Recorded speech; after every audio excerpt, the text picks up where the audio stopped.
안녕하세요. 평생을 외롭게 살아온 40대 여자입니다. 얼마 전 인터넷에서 사랑은 가장 가까운 사람, 바로 가족을 돌보는 것에서부터 시작된다 라는 명언을 봤어요. 성인으로 인정받는 유명한 마더 테레사의 말이라더군요. 그 말을 보는데 맞는 말이라고 생각하면서도 한편으론 많이 씁쓸해졌습니다. 평범한 가족 구성원 안의 아이들은 그렇게 사랑을 배워가겠죠. 한편 또 다른 곳의 아이들은 그런 가족의 사랑을 목말라하며 쓸쓸함 그리고 외로움과 아주 힘겨운 싸움을 해나가야 하기도 할 겁니다. 가령 일찍이 가족을 잃고 고아원을 전전했던 저처럼 말이죠.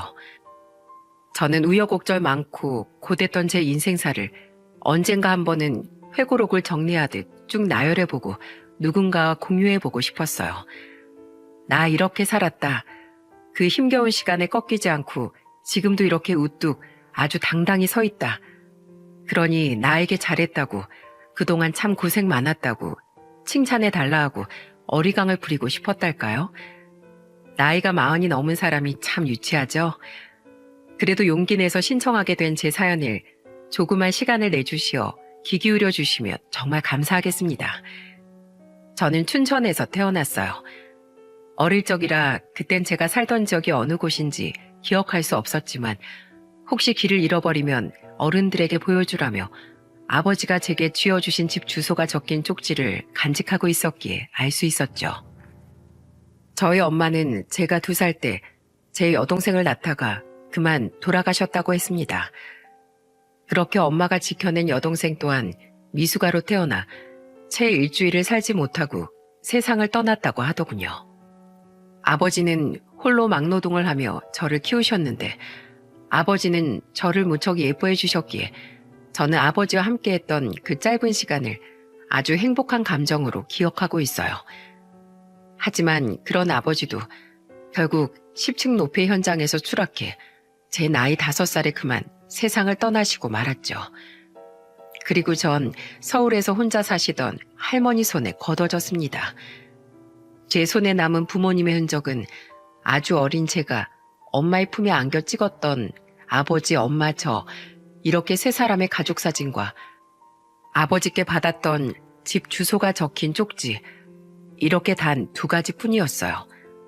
할머니는 저에게 무척 잘해주셨지만 그런 할머니 또한 병으로 그만 2년 뒤 제 곁을 영원히 떠나시고 말았습니다. 아휴, 저 어린 소녀를 혼자 두고 가셨으니 눈이나 제대로 감으셨을까 원. 할머니의 장례는 아마 먼 친척분이 치러주셨던 것 같아요. 장례 당시 전 어렸지만 본능적으로 알 수 있었어요. 제게 따뜻한 손길 하나 내밀어주는 이 없는 이곳엔 제가 울어도 저를 달래줄 사람은 없을 거라는 사실을 말입니다. 저는 그곳이 너무 낯설고 무서워 장례식장 밖으로 나와 혼자 쭈그려 앉아 울고 있었어요. 네가 진숙이니? 그런 제게 그곳에서 처음 들어본 따뜻한 목소리가 다가왔습니다. 고개를 들어보니 웬 낯선 아저씨 한 명이 벌개진 눈을 하곤 제게 슬픈 미소를 짓고 있더군요. 그 사람은 제게 자신이 저의 삼촌이라고 소개했죠. 난 네 아버지 쌍둥이 동생이야. 삼촌이라고 부르렴. 쌍둥이요? 근데 아저씨, 우리 아버지랑 하나도 안 닮았는데요? 그렇지. 아직 진숙이 너한텐 어려운 말이겠지만 이란성 쌍둥이라고, 세상엔 전혀 닮지 않은 쌍둥이도 있단다. 삼촌은 바닥에 엉덩이를 대고 앉아 한참 동안 우는 저를 달래주셨습니다. 그리고는 눈물을 글썽이며 이마를 안긴 채 저를 두고 장례식장 건물을 벗어나셨어요. 미안해 진숙아. 삼촌이 진숙이 널 데려가고 싶은데 삼촌이 중동이라고 아주 덥고 엄청 먼 나라에서 일을 하고 있어. 할머니가 위독하시다고 해서 잠깐 들어온 건데 지금도 오래 이곳에 머물러 있을 수가 없어서 가봐야 한단다. 진숙아, 삼촌이 꼭 데리러 올 테니까 조금만 기다려줄래? 그동안 저기 안에 있는 마음씨 좋은 아주머니가 돌봐주실 테니까 아주머니 말씀 잘 듣고 착하게 기다리고 있어. 알았지? 삼촌이 우리 진숙이 못 데려가서 정말 미안해. 그게 삼촌에 대한 마지막 기억이었습니다. 저를 돌봐주겠다고 한 친척은 아마 장례가 끝나자마자 저를 한 고아원으로 데려다준 아주머니였던 것 같아요. 그 아주머니는 겁에 질린 제게 이렇게 말하곤 도망치듯 고아원 앞을 벗어나셨거든요. 왜 그런 눈으로 보니? 난 널 못 데려가. 내가 괜히 제비뽑기에서 꽝을 뽑아가지고 팔자에도 없는 죄책감 가지게 생겼네. 어차피 다른 친척들도 너를 못 만난다고 하거든? 그러니까 넌 여기서 네 살 길, 네 행복 잘 찾으면서 살렴.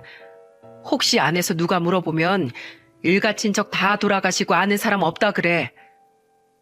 처음 1년간 머물렀던 고아원은 그래도 좋은 곳이었어요. 원장님을 비롯한 선생님들은 수녀셨습니다. 그분들의 보살핌 아래서 저는 조금이나마 다친 마음을 위로받을 수 있었는데 제 본격적인 불행은 1년 뒤 입양을 가면서부터 시작되었죠. 야, 너 걸레 제대로 빤 거 맞아? 걸레에서 쉰내 나잖아. 당신 애한테 일 똑바로 안 가르쳐? 너부터 이리 좀 와봐.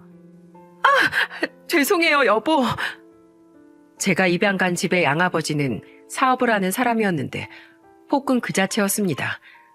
하지만 그렇다고 맞고 살던 양어머니가 순한 사람도 아니었죠.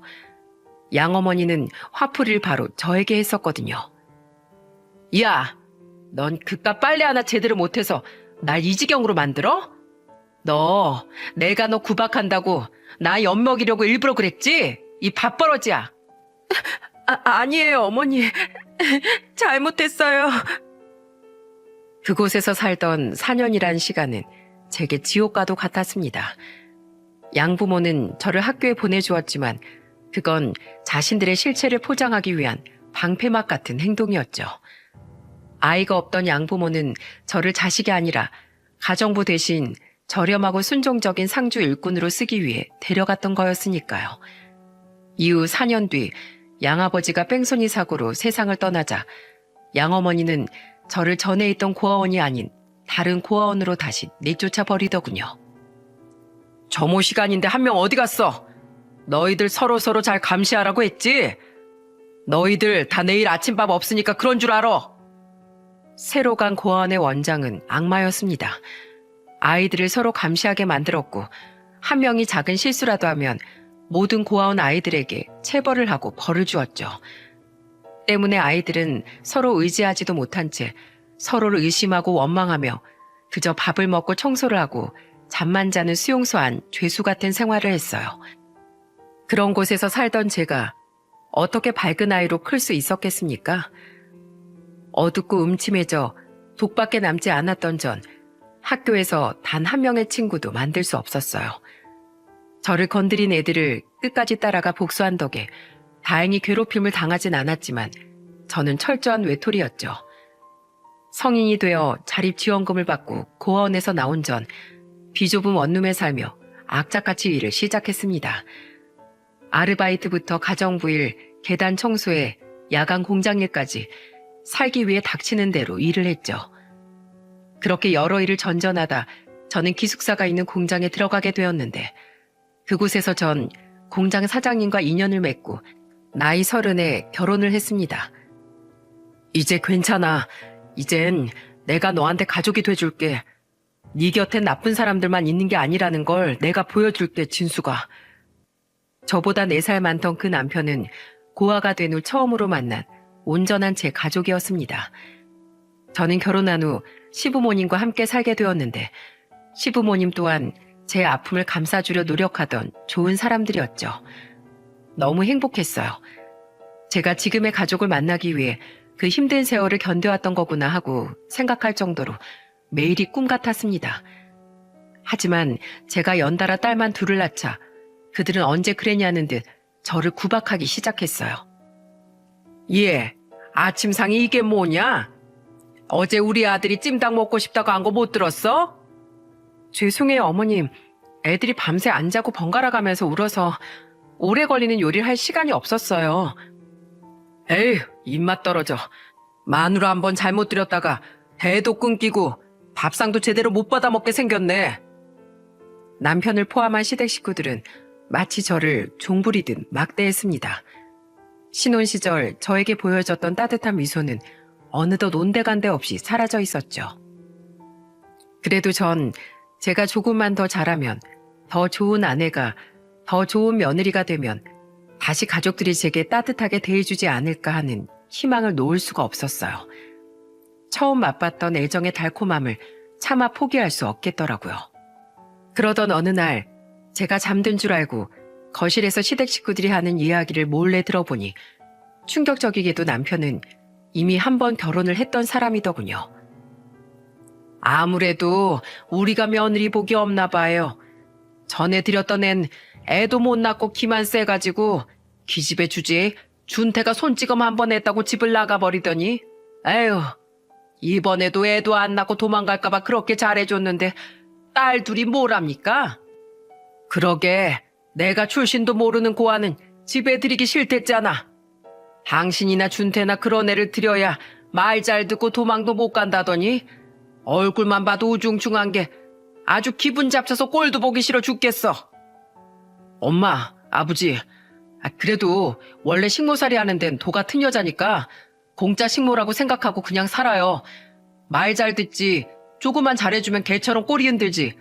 애까지 둘이나 낳은 마당에 지가 도망이나 어디 가겠어요? 손발이 덜덜 떨렸습니다. 그토록 외면하려고 했던 남편과 시부모의 실체는 생각보다 더 끔찍했더군요. 저는 과거 저를 철저히 종처럼 대했던 양부모들이 떠올라 온몸에 소름이 돋았어요. 너무도 괴로웠던 과거가 떠오르니 당장이라도 그 자리에서 도망치고 싶었죠. 그런데 그때 제 눈에 제 옆에서 곤히 잠들어 있던 4살, 3살 배기 두 딸이 눈에 들어왔습니다. 내가 이 애들을 두고 혼자 집을 나가서 잘 살 수 있을까? 아니면 만약 이 애들을 데리고 나간다면 가진 돈 한 푼 없는 내가 당장 이 애들과 어디서 자고 이 애들을 어떻게 먹이고 키우지? 아무리 생각해도 저는 두 딸이 걱정되어 도저히 집을 나갈 수가 없겠더라고요. 지금이야 식구들이 두 딸에게 그저 무관심만 하다지만 제가 집을 나가면 구박의 화살이 누구에게 가겠습니까? 결국 전 두려움을 꾹 참고 그 집에 남기로 결심했습니다. 우선 딸들을 데리고 이혼을 해서도 먹고 살 돈을 모아야 했는데 남편과 시부모는 제가 경제활동을 하는 걸 철저히 막더군요. 당신 솔직히 말해봐. 돈 벌어서 뭐하게? 왜? 애들 데리고 도망가려고? 너 같은 고아년을 가족으로 들여준 것만 해도 평생 감사하면서 살 생각을 해야지. 그런 괘씸한 생각을 해? 안 되겠어. 네가 그동안 잘해줬더니 사람을 아주 핫바지로 봤구나. 말로 안 되면 내가 너한테 몸으로 가르쳐 줄게. 은혜를 배신으로 갚으면 어떤 꼴을 당하게 되는지. 그때부터였어요. 남편의 손찌검이 본격적으로 시작된 게 말이죠. 저는 잠든 딸들이 이런 모습을 볼까봐 차마 소리도 내지 못하고 이를 깨물며 고통을 참아야 했습니다. 게다가 남편과 시부모는 혹시 도망이라도 치면 다음은 네 딸들 차례라는 지독한 말로 저를 구속하려고 들었죠. 제발 누구든 좀 도와주세요.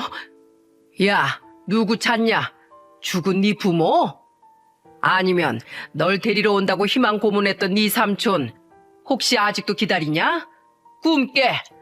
너 혹시 밖에다가 신고라도 하는 날엔 그날로 네 딸들 인생도 끝이다. 내가 내 핏줄이라고 걔네한테 손 못 댈 것 같아? 시간이 흐르며 남편뿐 아니라 시부모까지 제게 화풀이를 하고 손찌검을 시작하더군요. 저는 그 집에 스스로 숨을 쉬며 존재하는 샌드백이었고 생각을 하는 밥솥이자 세탁기, 청소기 같은 물건 그 이상도 그 이하도 아니었어요. 너무나 괴로웠지만 저는 딸들만 바라보며 그 지옥 같은 시간들을 견뎌냈죠. 하지만 언제까지 애들이 집안에 일어나는 일을 눈치채지 못하겠습니까? 저는 그동안 바보처럼 포기하고 살았던 게 아니라 어떻게든 기회를 잡으려 숨을 죽이고 있었던 거예요. 두 딸이 초등학교에 들어간 후 조금씩 자신들의 가정 환경이 남들과 다르다는 사실을 눈치채는 것 같자 저는 마음이 조급해졌습니다. 적어도 제 딸들만은 이렇게 불행한 환경에서 하루라도 빨리 구해내고 싶었죠. 저 여기가 변호사 사무실이 맞나요? 저는 시장을 보러 나온 어느 날 시장 근처에 있는 한 변호사 사무실을 찾아갔습니다. 약 한 달 전에 생긴 그곳을 그동안 계속 눈여겨봤었거든요. 지금 생각하면 무대뽀적인 모험이었지만 그땐 제가 해볼 수 있는 최선의 방법이었죠. 저는 들어가자마자 눈앞에 보이는 변호사님에게 무릎을 꿇고 무작정 손을 싹싹 비비며 애원을 하기 시작했어요. 누구세요? 왜 갑자기 제게 이러시는 겁니까? 변호사님, 갑작스럽지만 전 남편과 시부모에게 딸들을 약점 잡혀서 도망치지도 못하고 맞고 살고 있어요. 돈도 못 벌게 해서 딸들을 데리고 도망쳐 나와 살 자리금도 못 모았고요. 제가 신고할까봐 그들이 휴대폰도 사주지 않아서 이렇게 장을 보러 나온 틈을 타 무작정 여기로 찾아 들어온 겁니다. 변호사님, 제발 저 한 번만 도와주세요. 이번 한 번만 딱 도와주시면 제가 목숨을 바쳐서라도 이 은혜 절대로 잊지 않겠습니다. 이혼하고 나서 돈을 벌면 변호사님 수임료부터 제일 먼저 갚을게요. 제발 부모 없는 고아인 절 불쌍히 여기시고 도와주세요. 이곳이 제 마지막 희망입니다. 마음이 급했던 전 준비해간 말을 속사포처럼 내뱉으며 엉엉 울었습니다. 변호사님이 뭐라고 하기도 전에 바닥에 머리까지 찧어가며 사정 또 사정을 했죠. 아주머니, 알겠으니까 우선 진정하세요. 예?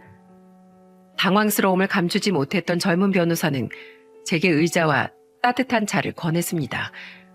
변호사님은 제 자초지정을 듣더니 아주 골똘히 고민을 하는 것 같더군요. 그리고 초조한 마음으로 대답을 기다리는 제게 기적과 같은 대답을 선물해 주었어요. 아주머니, 사실 변호사라고 다들 돈 잘 벌고 그러진 않거든요. 저 여기 사무실 진짜 빚까지 내서 어렵게 차린 거예요. 근데 생각보다 의뢰인도 많이 안 찾아오고 저도 살기가 팍팍합니다. 그래서 말인데요. 제가 지금 아주머니를 도우면 하늘이 감복해서라도 제 앞길에 꽃길을 좀 깔아주지 않을까요? 하늘을 감동시킬 기회라고 생각하고 제가 아주머니 한번 도와드릴게요. 처음엔 대체 무슨 소리 하는 건가 싶었는데 변호사님의 마지막 말에 저는 그만 또다시 울음이 터지고 말았습니다. 팽팽했던 긴장이 뚝 끊어지는 느낌이었죠. 고맙습니다, 변호사님. 정말 고맙습니다. 제게 다음에 꼭 다시 들려달라던 변호사님은 며칠 뒤 제게 작은 녹음기와 무선 카메라를 건네주었습니다. 그리곤 절대로 들키지 않게 남편과 시부모님의 말들을 녹음하고 가능하면 동영상 촬영까지 시도해 보라더군요. 무조건 무리하지 말고 안전하게 시도하셔야 돼요. 명심하세요, 김진숙 씨. 진숙 씨가 무사해야 딸들도 지킬 수 있는 거예요. 하실 수 있으시겠어요? 변호사님은 첫째도 증거, 둘째도 증거가 중요하다고 말씀하셨죠. 저는 떨리는 마음으로 그것들을 품에 꽁꽁 숨겨 집으로 돌아왔어요. 제가 잘할 수 있을까 걱정이 되었지만 증거 수집은 허탈할 만큼 쉽더군요. 기회를 보던 저는 며칠 뒤 녹음기와 카메라를 집안이 잘 보이는 거실 진열장 안에 숨겨놨는데 제가 놓은 덫에 그들은 신이 나서 달려들더라고요. 아유, 국이 왜 이렇게 짜? 죄송해요, 어머님. 제가 오늘 몸이 안 좋아서 음식 간을 제대로 잘 못 맞췄나 봐요. 몸이 안 좋아? 아주 배떼지 부른 소리만 해대는구나. 어디가 아프냐? 열이 나니? 그럼 내가 더 뜨거운 열로 그딴 열은 느껴지지도 않게 해주마. 아! 시모는 제 머리에 뜨거운 콩나물국을 망설임 없이 부어버리더군요. 너무 뜨거웠지만 차라리 이때다 싶어 저는 달달 떨리는 손을 부여잡곤 반항을 하기 시작했어요. 제가 여기서 노예처럼 산 지가 벌써 7년이 다 되어가요. 대체 언제까지 제게 이러실 거예요? 조금만 마음에 안 들면 때리고 욕하고 우리 애들이 인질 삼아서 저를 감금하고 이게 사람 사는 거예요? 차라리 절 그냥 죽이시라고요. 얘 봐라. 오늘 뭘 잘못 먹었나? 간이 배 밖으로 아주 나왔네. 오냐? 그냥 오늘 널 요절내고 내일부터 네 딸도 학교에도 안 보내고 실컷 부려먹으마.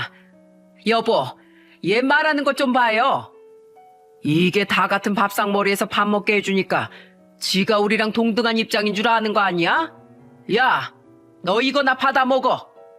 바닥에 엎드려서 밥을 핥아 먹으면서 개처럼 지져봐 어디. 건방지게. 부엌에 사는 쥐새끼보다도 쓸모없는 것이 말대꾸는. 시부는 제 밥그릇을 통째로 바닥에 엎어버리며 저를 향해 모욕적인 말을 서슴지 않았습니다.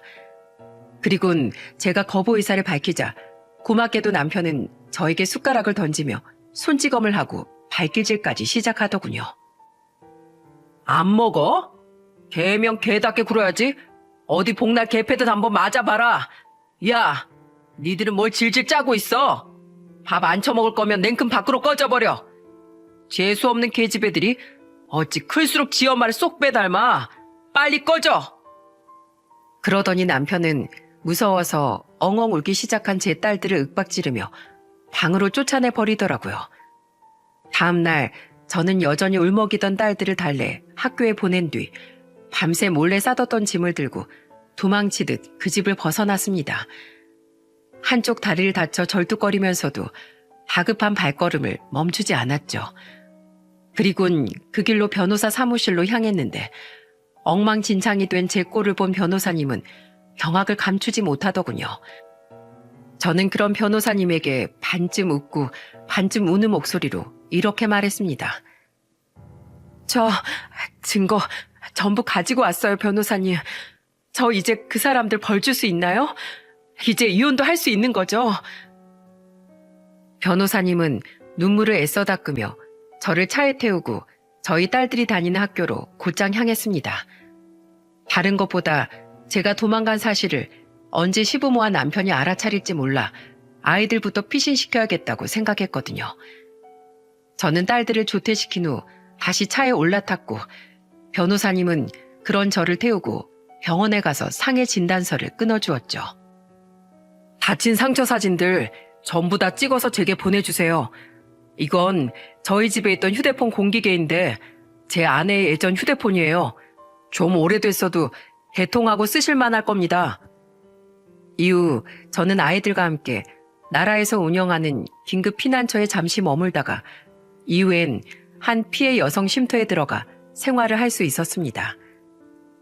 그 뒤 저는 변호사님의 도움으로 그들을 협박과 폭행죄로 고소했고 따로 이혼 소송까지 진행을 했죠. 그렇게 쉼터에서 머물며 저는 식당 일을 구했고 고소와 소송을 진행하며 악착같이 돈을 벌었습니다.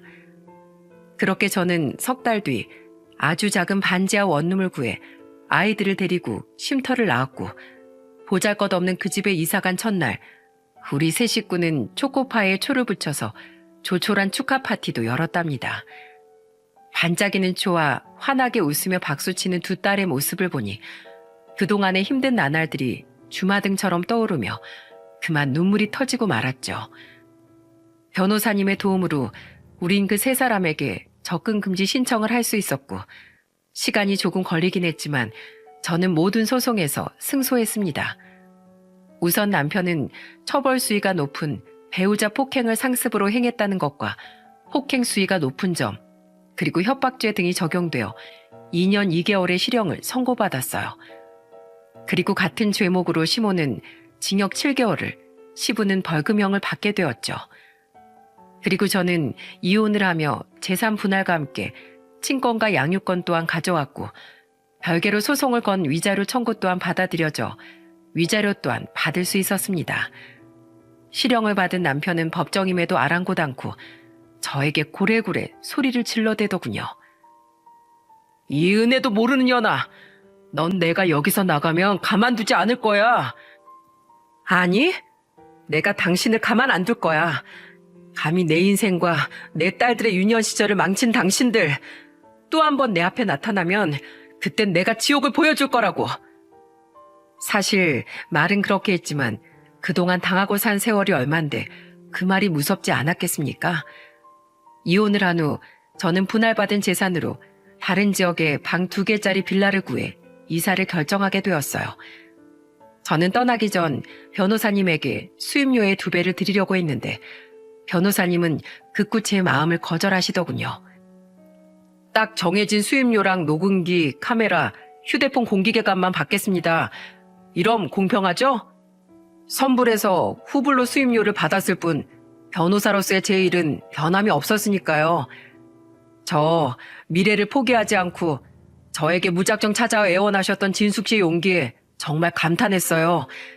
진숙 씨와 따님들을 구한 건 제가 아니라 바로 그날의 진숙 씨의 용기였던 겁니다. 저도 앞으로 그날의 진숙 씨를 떠올리면서 어떤 사건이든 포기하지 않은 집념을 가지고 살아갈게요. 그러니까 진숙 씨, 부디 그날의 용기를 잊지 말고 앞으로는 따님들과 행복하게 사세요. 또 도움 필요하시면 언제든 연락 주시고요. 아, 그땐 얄짤없이 선불입니다. 변호사님은 끝까지 유쾌하게 웃어주시며 저와 딸들의 행복을 빌어주시더라고요. 저는 그런 변호사님에게 너무 고마워 눈물을 흘렸죠. 그리고 저는 끝내 변호사님이 받지 않겠다던 나머지 돈을 변호사님의 주머니에 찔러놓곤 도망치듯 그 자리를 벗어났습니다. 저는 이사를 한 즉시 주민등록 열람 제한을 신청했어요. 혹시 출소한 남편이 주소지를 조회해 우리를 찾아올까봐 말이죠. 그리곤 어느덧 해가 바뀌어 이전 학년의 교과 과정을 끝내지 못한 딸들을 한 학년 아래로 그 지역 학교로 진학시켰습니다. 다행히 저희와 같은 상황에선 아이들이 전학한 학교의 정보를 전 남편이 알 수 없도록 비밀 엄수가 된다고 하더군요. 전학 수속까지 모두 마치자 저는 그제야 일자리를 구하기 시작했습니다. 아무래도 나이 40에 경력이 없던 제가 할 수 있는 일은 식당 일이 대부분이었는데 그런 구의 목록 중 단연코 제 눈에 번쩍 띄는 일이 있었어요. 그건 바로 식당 일에 비해 월급이 높던 미싱공장 직원 공고문이었죠. 면접 일정을 잡은 저는 떨리는 마음으로 공장에 방문했습니다. 적당한 크기의 공장에서 흘러나오는 미싱소음은 왜인지 전혀 거슬리지 않고 제 마음의 편안함까지 가져다 주더군요. 그리고 저는 그날 그 공장에서 엄청난 기적을 조우하게 되었어요. 저 면접 보러 왔는데요. 아, 이쪽으로 오세요. 저희 사장님께서 기다리고 계세요. 한 여직원은 저를 친절하게 맞아주며 응접실 같은 곳으로 안내해 주었어요. 그곳엔 60대로 보이는 중년의 남자 사장님이 저를 기다리고 있더군요. 서로 마주 앉은 우리는 짧은 인사 후 면접을 시작했는데 제 이력서를 들여다본 사장님의 동공이 갑자기 크게 흔들리는 게 아니겠어요? 이름이 김진숙 씨? 네, 맞습니다. 제 이름을 물어본 사장님은 갑자기 뚫어져라 제 얼굴을 바라보더라고요. 저는 전 남편에게 긴 시간 손찌검을 당해 흉터투성이인 제 얼굴이 부끄러워 시선을 내리깔았죠. 그런데 그 사장님은 대뜸 제게 의외의 질문을 던지시더군요. 혹시 고향이 어디세요? 저요? 춘천이에요. 확실해요? 그럼 혹시 부모님은 살아계신가요? 조모님은 안 계신가요? 부모님도 할머니도 저 어렸을 때 모두 돌아가시고 쭉 고아로 컸어요. 근데 그런 건 자꾸 왜 물으세요? 혹시 가족관계가 입사할 때 걸림돌이 되나요? 저는 공장에 취업할 수 없을지도 모른다는 불안함에 사장님께 조심스레 물었어요. 그런데 사장님은 이젠 거의 울 듯한 목소리로 계속해서 질문을 하시더라고요. 그럼 혹시 돌아가신 아버지 성함이 김경찬 씨 아니세요? 네? 맞는데 오래전 돌아가신 저희 아버지 성함을 어떻게... 깜짝 놀랐습니다. 저조차도 잊고 살던 너무도 희미해진 아버지의 이름을 사장님은 제게 묻고 있더군요. 가슴이 쿵쾅거렸습니다. 뭔지 모를 두근거림이 계속해서 제 심장을 두드려대는 통에 호흡까지 가팔라졌어요. 그리고 사장님의 마지막 물음을 들은 저는 그 자리에서 그만 눈물을 쏟아내고 말았습니다. 7살 때 할머니가 돌아가셨죠? 그리고 그때 진숙 씨 아버지 쌍둥이 동생인 삼촌이 중동에서 곧 데리러 온다고 하지 않았어요? 맞아요. 저희 삼촌이 중동으로 멀고 더운 나라로 다시 일하러 간다고 절 금방 데리러 온다고 했어요. 혹시 사장님이? 진수가 미안하다. 내가 네 삼촌이야. 그렇습니다. 사장님은 바로 할머니의 장례식장에서 저를 반드시 데리러 오겠다고 약속한 제 삼촌이었던 거예요. 아버지와 얼굴이 다르니 전혀 얼굴을 기억하지 못했지만 저와 삼촌만이 알던 장례식장에서의 약속을 삼촌이 아니면 누가 알고 있었겠습니까? 저는 벅차오르는 마음에 삼촌에게 잡힌 손을 바라보며 눈물을 뚝뚝 떨구곤 물었어요. 정말 저희 삼촌이세요? 그래, 미안하다 진수가. 그동안 널 찾지 못해서 정말 미안해. 대체 어떻게 살았니? 얼굴에 흉은 또 왜 그렇게 많은 거야? 처음엔 반가운 마음이, 그 다음엔 원망의 감정이 솟구치더군요. 저는 목매인 목소리로 삼촌에게 그동안 쌓아뒀던 해묵은 원망을 토로하기 시작했습니다. 어떻게 살았냐뇨? 제 인생은 지옥 그 자체였어요. 삼촌, 왜 그때 절 찾아오지 않았어요? 전 아주 오래도록 얼굴도 기억나지 않는 삼촌을 기다렸어요. 근데 왜 절 끝내 찾아오지 않으셨어요? 왜 절 버리셨냐고요? 미안하다, 진수가. 근데 난 널 버리지 않았어. 삼촌은 거의 숨이 넘어갈 듯 꺽꺽대며 우셨습니다. 그리곤 눈물이 조금 잦아들자 그간의 사정을 설명하기 시작하셨죠. 남은 1년의 계약 기간을 채우고 난 널 데리러 한국으로 들어왔다. 그런데 그때 그만 큰 사고를 당해서 오래도록 거동도 잘 못하고 병원 신세를 져야 했지. 그 뒤로 널 데려갔던 친척 아주머니를 찾아갔는데 널 고아원에 보냈단 말을 듣고 아주 그 집을 뒤집어 놓고 나왔다. 그 뒤 고아원으로 찾아가 보니 넌 이미 입양을 간 상태였고 네 양부모 또한 이사를 가서 네가 간 곳을 도저히 찾을 수가 없었다. 혹시 네 근황을 어떻게든 알 수 있을까 싶어 네가 처음 맡겨진 고아원에 수시로 연락을 했었는데 나중에 네가 그 양부모에게서 파양되었다는 소식만 들었을 뿐 또다시 어느 고아원으로 갔는진 알아내지 못했단다. 삼촌은 저를 찾아 아주 오래도록 헤맸다고 말했습니다. 그럼에도 삼촌을 만날 수 없었던 건 아마 제 수많은 불운 중 하나였겠죠. 삼촌은 그 사이 결혼도 한 번 했었는데 조카인 저를 끝내 찾지 못했다는 죄책감에 아이를 갖길 거부하다 유책 배우자가 되어 이혼을 당했다더군요.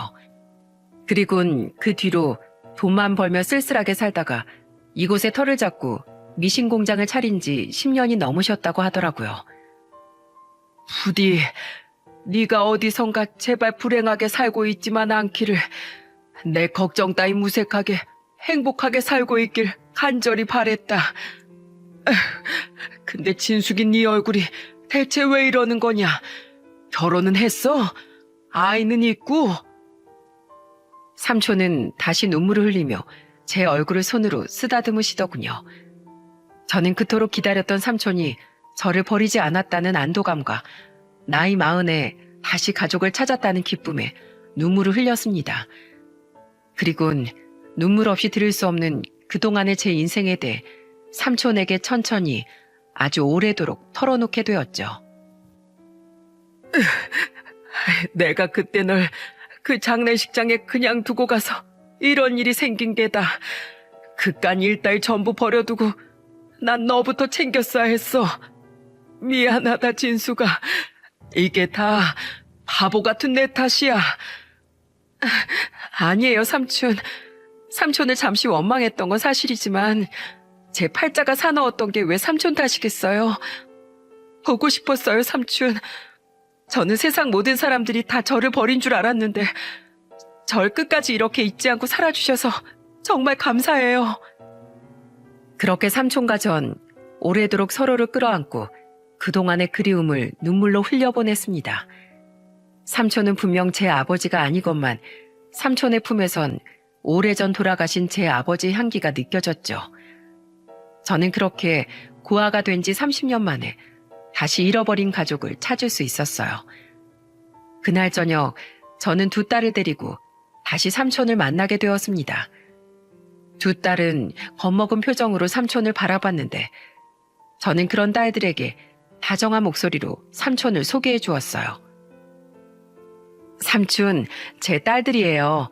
얘들아 인사해. 이분은 엄마 삼촌이셔. 그냥 할아버지라고 부르면 돼. 무서워할 필요 없어. 이 할아버지는 세상에서 성은이 성애를 제외하곤 유일한 엄마 편인 사람이야. 엄마 편? 할아버지도 그럼 우리랑 같은 편이에요? 그래, 나도 성은이 성애랑 같은 편이란다. 반갑다 얘들아. 삼촌은 제 딸들에게 눈높이를 맞추며 젖은 목소리로 인사를 건넸습니다. 그날 삼촌은 저와 딸들을 패밀리 레스토랑으로 데려가셨는데 생전 그런 곳이 처음인 딸들은 신이 나서 입을 다물지 못하더군요. 저 또한 이 나이 먹도록 그런 곳은 처음인지라 눈이 휘둥그레졌는데 삼촌은 그런 저에게 이렇게 말씀하시더라고요. 사실 나도 애도 없고 젊은 시절 연애도 결혼 생활도 짧았다 보니 이런 데는 처음이다. 공장 직원들한테 물어봤어. 10살, 9살 소녀들에게 밥을 사주려고 하는데 대체 어딜 가야 되냐고 말이야. 그러니까 직원들은 결혼도 안 한 줄 알았는데 사장님한테 손녀가 있었냐면서 놀리더라고. 삼촌은 자식이 없었다 보니 주위 또래분들이 손주 이야기를 할 때마다 엄청나게 부러우셨다고 해요. 그렇게 말하며 얼굴을 붉힌 삼촌은 제게 쑥스러운 듯 말씀을 꺼내시더군요. 저 진수가 오랜만에 만나서 너무 갑작스럽겠지만 혹시 너만 괜찮다면 우리 이렇게 종종 네 애들이랑 같이 시간을 보내면 안 되겠니? 너도 알다시피 너와 네 딸들은 이제 내게 남은 유일한 가족이다. 내가 이제라도 너에게 그동안 못해줬던 많은 것들을 해주고 싶다만 혹시 네가 원하지 않으면 강요하진 않으마. 그래도 너만 괜찮다면 내가 네 아버지 대신이 되어주고 싶다. 힘들게 살았던 너에게 이제라도 기댈 수 있는 기둥이 되어주고 싶구나. 아버지란 말을 듣는 순간 눈물샘이 고장이라도 난 건지 또다시 눈물이 주르륵 흐르더라고요. 삼촌은 그런 저를 보고 당황하셨는데 전 삼촌에게 이렇게 말하며 웃어 보였습니다. 삼촌 공장에 취직하게 해주시면 생각해 볼게요. 저 예전에도 어디 가서 일 못한다는 소리 못 들었거든요. 열심히 일할 테니까 제발 채용해 주세요, 사장님. 그렇게 저는 삼촌이자 아버지란 존재가 생기게 되었고 또한 삼촌의 미신 공장에도 정식으로 출근할 수 있게 되었어요. 아, 그동안 고생이란 고생은 다 내가 왜 자꾸 일하겠다고 고집을 부려? 이 삼촌이 이래봬도 사장인데 너랑 네 딸들 정도는 충분히 먹여 살릴 수 있어. 아니에요. 제가 삼촌 조카이긴 하지만 저희 애들 엄마이기도 하잖아요. 애들에게 남에게 기대기만 하는 능력 없는 엄마가 되고 싶지 않아요. 그리고 전 이렇게 삼촌이란 존재를 만난 것만으로도 세상을 다 얻은 기분인걸요? 삼촌은 그래도 언제든 일이 힘들면 꼭 자신에게 말하라고 당부하시더군요. 마치 호숫가에 자식을 내놓은 딸을 보는 아버지처럼 말이죠. 삼촌의 눈에는 산전수전 다 겪고 40이 된 제가 아직도 7살 어린애로 보이는 모양이더군요. 누군가에게 그런 취급을 받는 게 굉장히 오랜만이라 저는 또다시 코끝이 뜨거워지는 걸 겨우겨우 참았죠. 그렇게 시간이 흘러 어느덧 삼촌을 다시 만난 지도 1년이라는 시간이 흘렀습니다. 할아버지, 엄마가 아침 진지 잡수시래요. 저는 지금 세상에서 최고로 행복한 한때를 보내고 있습니다. 우선 저는 지금 2층짜리 전원주택으로 이사를 해서 살고 있습니다. 그래, 할애비 일어났다. 아이고, 예쁜 우리 손녀들 잘 잤어? 아니요, 너무 신나서 못 잤어요. 오늘 다 같이 바다 보러 가기로 한 날이잖아요. 그치, 언니? 할아버지. 엄마가 아침 내내 유부초밥이랑 김밥 만들어서 도시락도 싸다 놨어요. 우리 얼른 아침 먹고 바다 가요. 네? 그래, 알았어. 늑장 부렸다간 손녀들한테 이 해레비가 아주 혼이 나겠구먼. 그것도 두 딸과 삼촌과 함께 네 식구가 말이죠. 아무리 가족이라도 오랜만에 만난 우리가 함께 살기까진 결정이 쉽지 않았는데 삼촌이 아주 강력하게 합가를 원하셨거든요. 그 이유는 바로 제 전남편 때문이었어요. 내가 외로워서 괜한 고집을 부리는 게 아니다. 너 그놈이 법정에서 그렇게 이를 갈고 사라졌다며. 그러다 그놈이 출소하고 어떻게든 너 있는데 알아내서 찾아오면 어쩌려고 그래. 난 너랑 애들이 위험해지는 꼴을 못 본다. 나라도 옆에서 너랑 애들을 지켜줘야 할 거 아니야. 내가 튼튼하게 새로 지어진 2층짜리 주택 알아볼 테니까 1층, 2층 이렇게 나눠서 살면 서로 불편함도 없을 것 아니니. 안 그래도 전 남편 생각에 불안했던지라 저는 삼촌의 제안이 너무 고마웠습니다. 그렇게 우린 작은 정원까지 딸린 주택에 들어가 살게 됐죠. 저는 삼촌에게 다달이 월세를 드리려고 했지만 삼촌에게 크게 꾸중만 듣게 되었어요. 내가 너보다 능력이 10배 많아. 월세 무슨. 그 돈으로 애들이랑 맛있는 거나 한 번 더 사 먹거라. 진수가 네가 가지고 있는 돈은 잘 아껴놨다가 나중에 너랑 애들을 위해서 써. 살다 보면 분명 목돈 필요한 일이 한두 번이 아닐 거다. 그리고 이 집에 사는 동안엔 내가 생활비 다 될 테니 넌 아무 걱정하지 말고. 내가 이 돈을 평생 가지고 있다가 어디에 쓰겠니? 너와 애들은 내가 평생 꿈꿔왔던 가족이다. 그런 가족을 위해 그동안 번 돈을 쓰는 것만큼 내게 큰 기쁨은 없어. 그런 내 마음을 부디 거절하지 말아다오. 삼촌과의 나날은 구름 위를 날아다니듯 행복합니다. 제 딸들은 더없이 안정된 환경 속에서 과거에 받은 마음의 상처를 서서히 치유해 가고 있고, 저 또한 아직도 제가 7살 애인 줄 아는 삼촌 덕에 누군가에게 보호받는 느낌이 들어 마음의 안정을 많이 되찾았어요. 진숙이 너 오늘 회식 때 술 많이 마시면 안 된다. 내가 보기엔 윤 과장이 자꾸 널 넘보는 것 같아. 아무리 순진한 척해도 남잔 다 나 빼고 거기서 거기다. 순진한 얼굴에 속으면 안 돼. 알았지? 삼촌, 윤 과장님이 저보다 2살 어린 거 아세요? 그리고 저 밖에서 딱히 인기 없어요. 제가 무슨 20살 어린애도 아니고 진짜 삼촌 때문에 못 살아 정말. 네가 어디가 어때서 예쁘기만 하구만. 아무튼 넌 오늘 딱 소주 2잔만 먹어.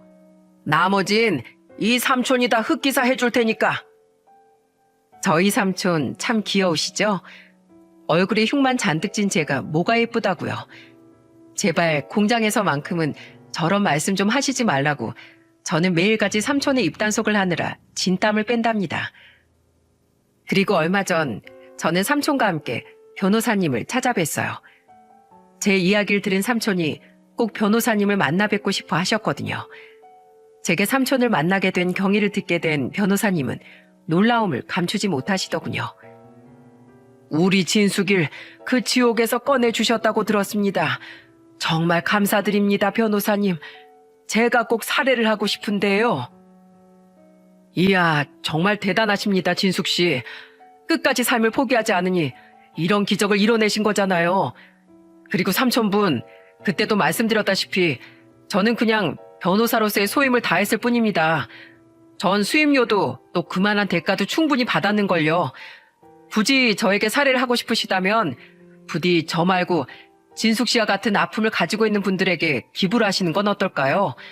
세상엔 수많은 또 다른 진숙 씨가 누군가의 도움을 애타게 기다리고 있을 테니까요. 자, 그럼 이제 두 분 다 그만 돌아가 주시죠. 제가 1년 전이랑 다르게 그동안 고객이 꽤나 늘었거든요. 그래서 뒤에 잡힌 일정이 아주 빡빡합니다. 제가 말했죠? 진숙 씨 일을 도와주면 하늘이 감동할지도 모르겠다고. 제 생각이 맞았나 봐요. 이렇게 고객들이 많아진 걸 보면요. 그러니까 더는 저 찾아오지 마시고 진숙 씨가 이번엔 또 다른 제가 되어 많은 사람들을 도와주세요. 그럼 두 분 다 안녕히 가세요. Have a nice day. 처음부터 끝까지 참 고맙고도 유쾌한 변호사님이었습니다. 저는 닫힌 변호사 사무실 문 앞에 대고 마지막으로 감사한 마음을 담아 무릎을 꿇고 감사의 절을 드렸죠. 이렇듯 저는 과거의 불행을 모두 딛고 지금은 행복한 매일을 누리며 살아가고 있습니다. 딸들은 더없이 건강하게 자라고 있고 삼촌과의 매일은 꿈처럼 행복하죠. 저는 앞으로 삼촌과 함께 불행한 가정 환경에 놓인 분들을 위해 꾸준히 기부하고 봉사를 하며 살아갈 겁니다.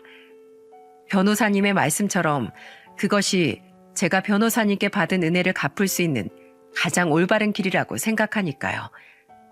제 인생에 한 가지 불안 요소가 있다면 아직 교도소에 있는 전 남편인데 그놈의 출소 날이 가까워지면 경찰서에 신변 보호 요청이든 아니면 적금 보호 신청을 하던 해서 저 또한 만반의 준비를 다 할 생각이에요. 그놈이 우릴 찾지 않거나 찾는 일을 포기한다면 다행이겠지만 만약에 우릴 찾아낸다면 저 또한 저와 제 딸들을 어떻게든 지켜내야 하니까요. 게다가 저는 더 이상 아무런 힘도 없이 당하기만 해야 했던 과거의 제가 아니니 예전만큼 그놈이 무섭지도 않아요. 그놈 삐쩍 말라서 밖에서 누구한테 찍소리도 못하던 약골 중에 약골이었거든요. 그런 놈과 나이 든 그놈 부모들에게 그렇게 당하고만 산 걸 생각하니 새삼 가스라이팅이라는 게 정말 무섭긴 무섭구나 하는 생각이 들었죠. 그리고 제겐 세상에서 가장 든든한 삼촌까지 함께이니 더 이상 두려울 것이 뭐가 있겠어요. 이렇듯 저는 어렵게 찾은 제 행복을 지키기 위해 앞으로도 최선을 다해 살아갈 생각입니다. 어떤가요, 여러분? 다소 우울하지만 몇 번의 기적 또한 경험한 제 짧은 일대기가 말이죠. 저 이 정도면 그동안 고생 많았다고, 그동안 잘 버텨냈다고 칭찬해달라고 말해볼 법하지 않나요? 여러분, 저는 누구에게나 불행도 또한 행복도 정해진 인생의 최소한의 할당량이 있다고 생각합니다. 그러니 혹시 지금 과거의 저처럼 너무나도 힘든 시간을 버티고 계신 분들이 있다면 제 사연을 듣고 꼭 희망을 잃지 마시길 바랍니다. 여러분의 인생에 주어진 행복이 아직 여러분에게 다가오지 않았을 뿐 분명히 행복은 여러분의 앞에서 기다리고 있을 테니까요. 물론 그 행복을 움켜쥐시려면 스스로 열심히 행복이 있는 그곳까지 달려나가셔야겠죠? 여러분이 달려나가는 그 길 제가 잊지 않고 마음으로 항상 응원하겠습니다. 제 긴 사연을 들어주셔서 진심으로 감사드려요. 모두 행복하세요.